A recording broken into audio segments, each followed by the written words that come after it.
ये नदी जो है, ये पुल जो बनाया है, ये बेकार पुल है, इससे कोई फायदा हम लोग का नहीं हुआ। दोनों व्यवस्था नहीं कहियो न तो जाते कैमरों से तो लोग सब देने दहेले डूबते गए। अच्छा, विभाग या पेंच कह लें या जिस कारण से भी हो, अब तक ये नहीं बना है। इसी अंतराल में बाढ़ आ गया। का कोई साधन नहीं है सर, यहाँ तो परेशानी का पहाड़ टूटने वाला है। फिर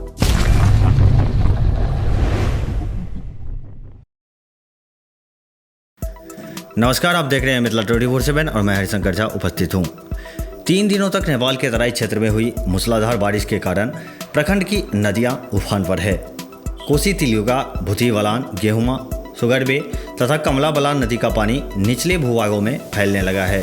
गुरुवार को नदियों के जलस्तर में लगातार वृद्धि हो रही थी। हालांकि बाढ़ जैसी स्थिति अभी तक कहीं नहीं है, लेकिन नदी नालों में पानी भर जाने के कारण कोसी तटबंध के अंदर अवस्थित कई गांवों का सड़क संपर्क भंग हो चुका है। सड़क है क्या? हाँ सड़क है भैया, आप देख नहीं रहे हैं सड़क है ये। तो फिर जाता होता कैसे है लोग? हेल पे डूबते हुए, नाव का व्यवस्था नहीं? कोई व्यवस्था नहीं यहाँ पर, सब हेल डूब के जा रहा है। औरत हो, मर्द हो, लेडीज हो, कोई भी है, सब हेल डूब रहा है। कहाँ जाता है ये सड़क? ये सड़क मधेपुर से सुपौल तक जाता है, महसा बलुआ। कितने की आबादी लोग रोज जाता है प्रखंड मुख्यालय में? इस पर आबादी है और गाड़ी का भी आबादी है, कम से कम 200-250 गाड़ी चलता है रोज। वो सब बंद हो गया होगा? सब बंद है। क्या नाम है आपका? मोहम्मद कलीम। कहाँ घर है? जानकी नगर। रोहा संग्राम से खड़ीक होते हुए द्वालक महपतिया से मेहसा तक जाने वाली कोसी क्षेत्र की लाइफलाइन सड़क पर जानकी नगर के पास यातायात अवरुद्ध हो चुका है। करोड़ों की लागत से जानकी नगर में तिलियुगा नदी पर तथा खड़ीक में भूती बलान नदी पर पुल का निर्माण तो करवाया गया, लेकिन इन दोनों पुलों के बीच लगभग 200 मीटर में सड़क निर्माण कार्य करवाया ही नहीं गया, जिस कारण निजी जमीन से होकर यहाँ यातायात हुआ करता था। इस वैकल्पिक सड़क वाली जमीन पर नदी का पानी 2 फीट फैल चुका है। ये नदी जो है, ये पुल जो बनाया है, ये बेकार पुल है, इससे कोई फायदा हम लोग का नहीं हुआ और न होगा। जब तक यहाँ नहीं बनेगा कुछ नहीं होगा।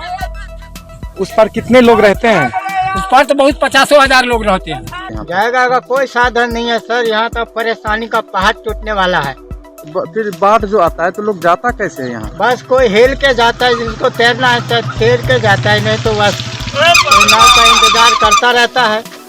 कोई नाव आती है तो उसके ऊपर चढ़ के आते हैं लोग। इस मार्ग पर यातायात अवरुद्ध होने से द्वालक, जानकी नगर, महपतिया, मनी महपतिया, बड़ियारवा, बराराही, कोरियाघाट, बलुआहा आदि गांवों सहित भरगामा, बकुआ एवं गढ़गांव पंचायत के कुछ भागों का सड़क संपर्क भंग हो चुका है, जिस कारण ललवाराही, भरगामा, झरवा, बकुआ गांव जाने का एकमात्र साधन नाव ही बना हुआ है।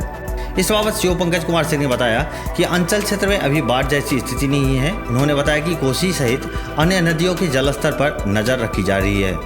सर ये द्वालक गाँव है और नया जो 2 पुल बना है, बड़ा बड़ा पुल, करोड़ों रुपए का, तो उस पुल का कोई यूज़ नहीं हो रहा है। रोड बिल्कुल उस पर पानी चढ़ा हुआ है, जो भी है वहाँ नाव देना चाहिए, या फिर इस तरह की व्यवस्था क्यों की गई है? इस तरह का पुल बना के करोड़ों रुपया सरकार का।